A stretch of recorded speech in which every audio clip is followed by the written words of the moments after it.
returning to office is just about the commute. For ADHD brains, it's way more complicated than that. What looks like a simple change on the outside can feel like a full-on system reboot on the inside. Hi, I'm Andrea Toole. I'm an ADHD educator and coach. This is part one of my Return to Office series where I'm breaking down why the shift back to the office life is harder than it looks and what you can do to make it easier. I still remember one of my pre-pandemic contract jobs. I was in an open concept office with long hoteling tables that you had to reserve. Actually, I had this at two contract jobs. One of them I had to reserve the desk at.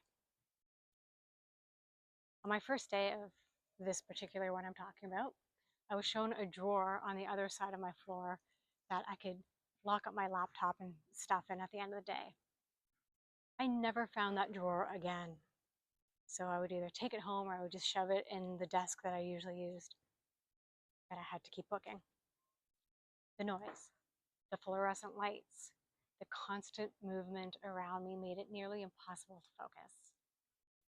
Once, a group of colleagues next to me got into a loud discussion about a reality show that I'd never watched. I think they were talking about The Bachelor. I couldn't give a you know what about The Bachelor. No offense to The Bachelor.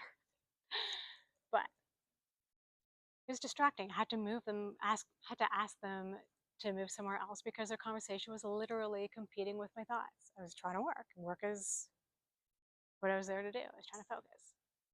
And that's when I realized it's not just the physical commute that makes the return to office harder with ADHD.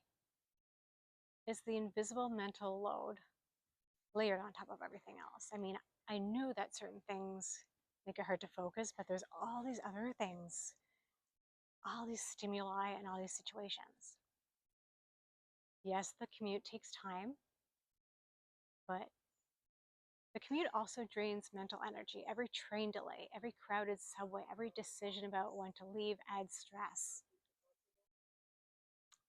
And yeah, for ADHD brains, time blindness makes this worse. Time blindness makes this worse. Google Maps might say, leave at 8:07, but our brains, they don't work in neat 7-minute increments. One small delay can cascade.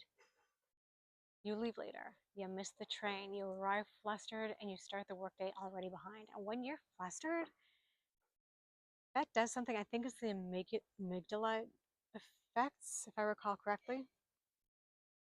And that makes it harder to focus, it makes it harder to make decisions.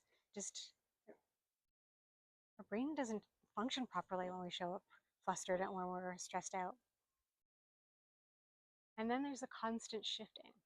Home, commute, office.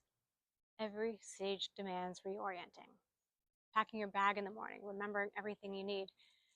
Did you pack your laptop? Did you pack your security pass? Did you pack your work phone, your home phone, your transit pass, your lunch?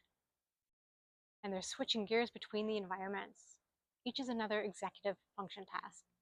And ADHD brains, they already pay higher rates. And that's why so many of us arrive at work feeling like we've already done half a day before we even open our laptop. And once you're at the office, the rules change again. Different routines, new distractions, and an unpredictable environment. At home, you might take breaks when you need to. In the office, you might mask that to look professional.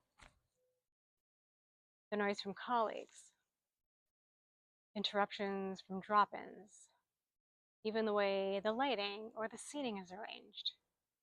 It all adds an invisible weight. What looks like a normal day to everyone else feels like you're juggling 5 different versions of yourself. I mean, that's the way our brains work. So when ADHD professionals say that returning to the office feels exhausting, It's not about laziness or lack of resilience or we just prefer to sit on our couch. It's the cumulative effect of hidden costs, costs that most workplaces never see. And this is just the beginning. So, in part 2 of the series, I'll dive into one of the biggest hidden costs, and that's sensory overload. We'll talk about noise, lights, and why the office can feel like a sensory gauntlet. If you don't want to miss it, subscribe and follow along.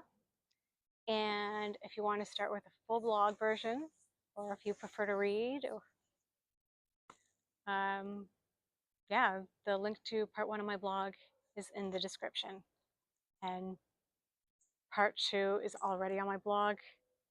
Part 2 of this video series to be filmed. I'm Andrea Toole, and this is your reminder that returning to the office is more than a commute, especially if you've got ADHD. Thanks for watching, and I'll see you in part 2.